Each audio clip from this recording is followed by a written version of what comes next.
Yes, people, how's it going?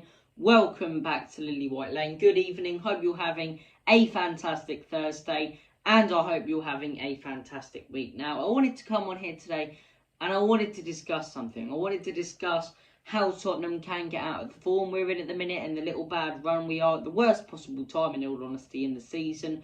I wanted to talk about Champions League football. Is getting top four sort of a myth? Would the Europa League work better for Spurs? I'll get into that later in the show, but I want to start things off by talking about how to get out of the bad run of form that we're in right now. And it's very frustrating. You know, two very, very similar performances in the Brighton 1-0 loss and the Brentford 0-0. I thought, in all honesty, the Brighton game was much more of a 0-0 game, and if any of them we were going to lose, it should have been the Brentford game, because they attacked us more, they had more chances.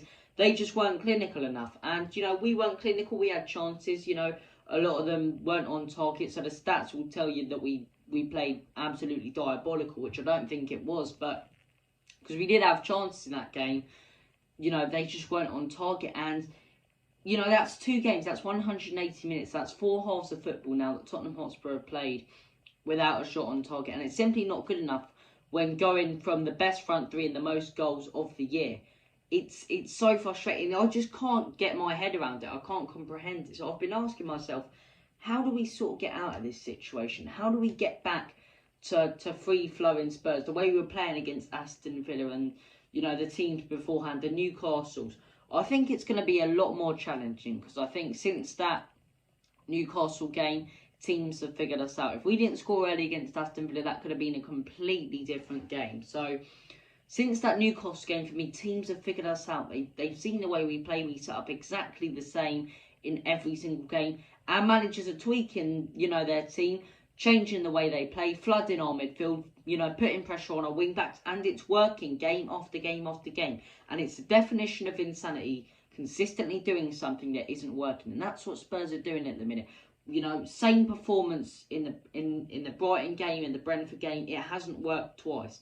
We need to come up with new ways. If we go into the next game thinking, third time the charm, third time lucky, I guarantee you, Brendan Rodgers is a very smart man. Although it's in between 2 Conference League fixtures, which they are taken very seriously now. Similarly to Graham Potter, he's very intelligent when it comes to football, and I guarantee you, he's not gonna be one of those managers who's just going to go, no, we're going to stick with the way we're playing because it was working. He will tweak and change every single tactical thing he can to beat Spurs. And if we don't change the way we play, our formation, the players we play, if we don't tweak something and give him something to think about and play the exact same lineup with the exact same tactics against Leicester, we will draw or lose that game. I can guarantee it now. Because Brendan Rodgers, he's too intelligent.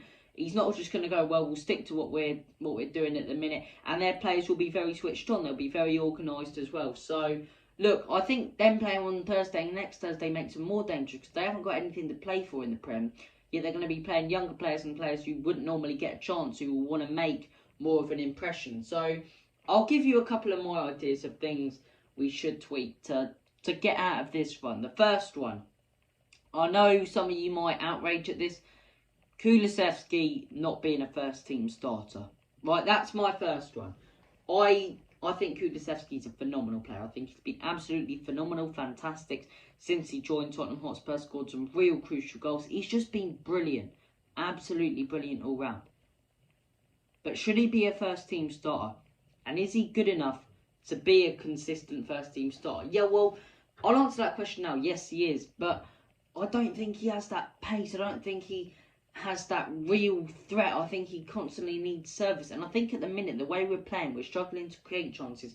We need someone who can create chances for themselves. We need someone who can, really bring up a bit of magic. When Kulusevski and the whole team are playing great, he's one of our best players. But when we're struggling to look for creativity, he's one of our worst.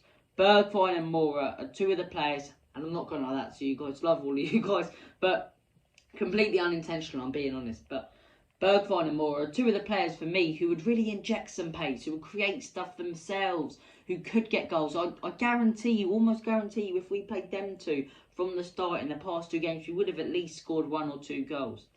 Bergwijn, what has he got to do to get a chance in the team? Now, My thinking on it is Conte's doing a Klopp and a Pep. You know, sacrificing the first season, didn't expect to be in this top 4 race anyway, basically sacrificing it to get his game plan. That's what Klopp did, that's what Pep did in their first season, didn't really care about the results, just wanted to get their system and game plan into the mind of the players. But, as I say, I do have a theory that Conte's doing that, but at the same time, I don't doubt that he really wants top 4.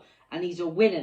There'll be part of him going, no, I'm going to stick to what other managers did, and there'll be another part of him, in my opinion, that'll be going, we need to win, we need to get something, we need to get top 4, because he's a competitive man. So change things up.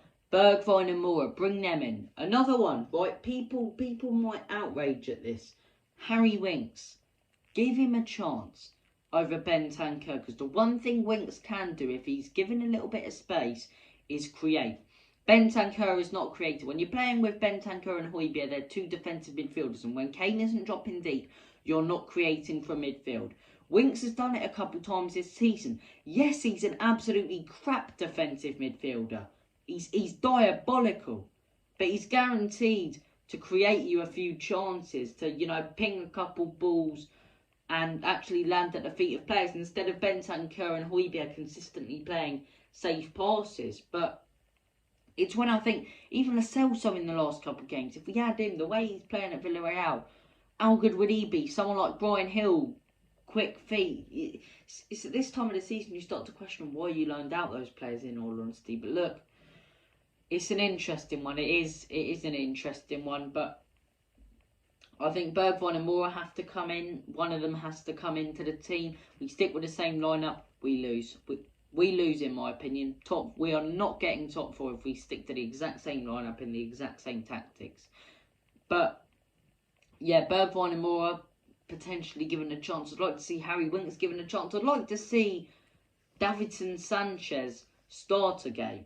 As mental as that sounds, because what he is he's an aggressive centre back. Ben Davies is as good as he was at actually, you know, holding up play and just performing like a proper centre-back. You need someone who can ping balls forward, someone who can play passes through the middle. He did it when he came against Brentford. What's the worst that can happen? Another one for me.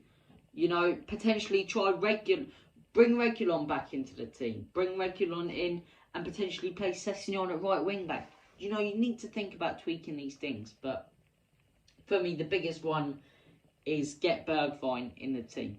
Get Bergwijn in the team. The other one for me that I did want to discuss on today's show, it's very interesting. I've been thinking about it the last couple of days. Is top 4 a myth? What I mean by that is, would getting Champions League football really benefit Spurs? Or would the Europa League be better for us? So I'll go into the pros and cons of both. Champions League football, okay, obvious pros. Money, you know, more world-class players attracted to the club, as I say. You know, but at the end of the day, a lot of that money will just be going into Leafy's pockets. I don't think a lot of it will be invested, and I don't think there'll be much difference in the investment if Conte's going to stay, whether we get in the Europa League or the Champions League. But the money we'll get from getting in the Champions League, you know, not only that, but getting in the Champions League will be able to attract more top players. But then you start thinking, if we get in the Champions League, we don't really have any chance of winning silverware. Because, for me, if we get in the Champions League, unless we get a group with 2 top teams, like a Liverpool and a Real, or a Liverpool and an Atletico, or a Man City, just, if we get in a group with 2 top teams, which is highly unlikely, the scenario that will probably happen is we get through the group stages to be knocked out in the round of 16, and there's no more European football. I'd rather be knocked out in the group stages than the quarterfinals or the semis of the Champions League, because at least we have a chance of winning silverware.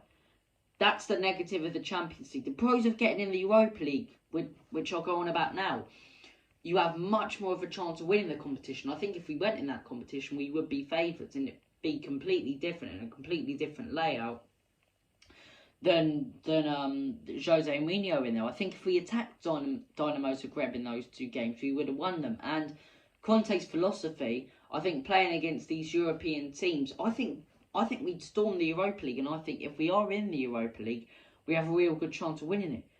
But then the negatives of that is, you know, you can't attract the top players, or, well, maybe you don't know with Conte, but the negatives of that is you'll struggle to attract more players. You won't have as much of a transfer budget. You won't have as much of a transfer budget. I don't care what you say, but you know, it's something I've been contemplating in my head. I think Champions League I would like to get, but if we get out of the group stage, I highly doubt we win it. But look, thank you for watching this video. Take care, all the best, God bless, and as always, come on you Spurs, in Conte we trust. Enoch out.